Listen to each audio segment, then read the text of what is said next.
ഞങ്ങളെ കുമ്പിട്ടാൽ സ്തോത്രം ചെയ്യുന്നു. എന്തുകൊണ്ടെന്നാൽ വിശുദ്ധ കുരിശാൽ അങ്ങ് ലോകത്തെ വീണ്ടും രക്ഷിച്ചു. യെശയ്യായുടെ പുസ്തകം 53-ാം അധ്യായം 6-ാമത്തെ തിരുവചനം ഇപ്രകാരം പറയുന്നു: ആടുകളെ പോലെ നാം വഴിതെറ്റിപ്പോയി, നാം ഓരോരുത്തരും സ്വന്തം വഴിക്ക് പോയി, നമ്മുടെ അകൃത്യങ്ങൾ കർത്താവ് അവൻ്റെ മേൽ ചുമത്തി. പ്രിയപ്പെട്ട സഹോദരീ സഹോദരന്മാരെ, ഈ ദുഃഖവെള്ളിയാഴ്ച ആചരിക്കുന്ന നാം ഓരോരുത്തരും യേശുവിൻ്റെ പീഡാനുഭവത്തെക്കുറിച്ച് ധ്യാനിക്കുകയാണ്. നമ്മുടെ ഓരോരുത്തരുടെയും പാപങ്ങൾക്ക് പരിഹാരം നാം ചെയ്യുകയാണ്.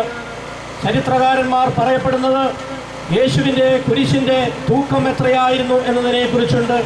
166 കിലോഗ്രാം ഭാരമുള്ള കുരിശുമായിട്ടാണ് യേശു ഗൽഗുഥാ മല കയറുന്നത്. പ്രിയപ്പെട്ടവരെ, ഇത് വെറും ഭാരമായി നാം കാണാതെ നമ്മുടെ ഓരോരുത്തരുടെയും പാപത്തിൻ്റെ ഭാരമായിട്ടാണ് നാം കണക്കാക്കുന്നത്.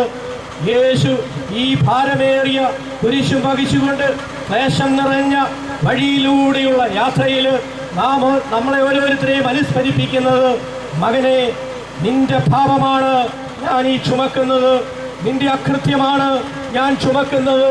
നിന്റെ സ്വന്തം വഴിയിലൂടെ നീ പോകുമ്പോൾ, നീ അകൃത്യത്തിൽ ചെന്ന് ചാടുമ്പോൾ, പാപത്തിൽ ചെന്ന് ചാടുമ്പോൾ, ആ പാപത്തിൻ്റെ ഫലം, ആ പാപത്തിൻ്റെ ശിക്ഷ എൻ്റെ ശരീരത്ത് ഞാൻ ഏറ്റെടുത്ത് നിനക്ക് വേണ്ടി ഞാൻ പരിഹാരം ചെയ്യുകയാണ് എന്നുള്ളതാണ്. ഈശോയുടെ ആ കുരിശോട് ചേർത്ത് നമ്മുടെ എല്ലാ പാപങ്ങളും വെച്ചുകൊണ്ട് നമുക്ക് ഈ നിമിഷം ധ്യാനിക്കാം.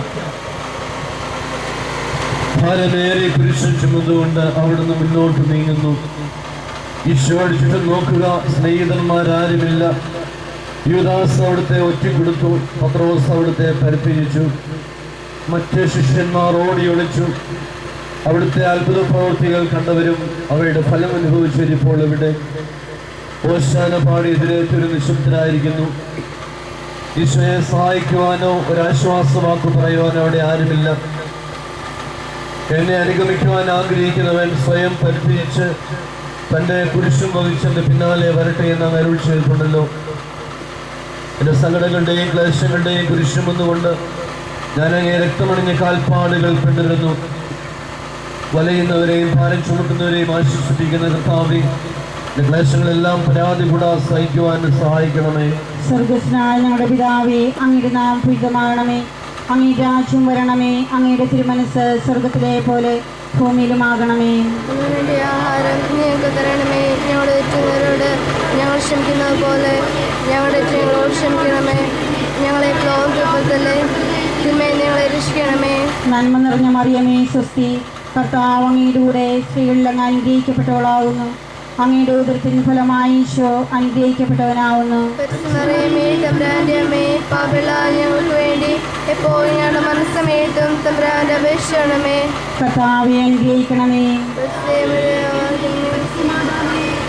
കർത്താവിന്റെ തിരുമുറകൾ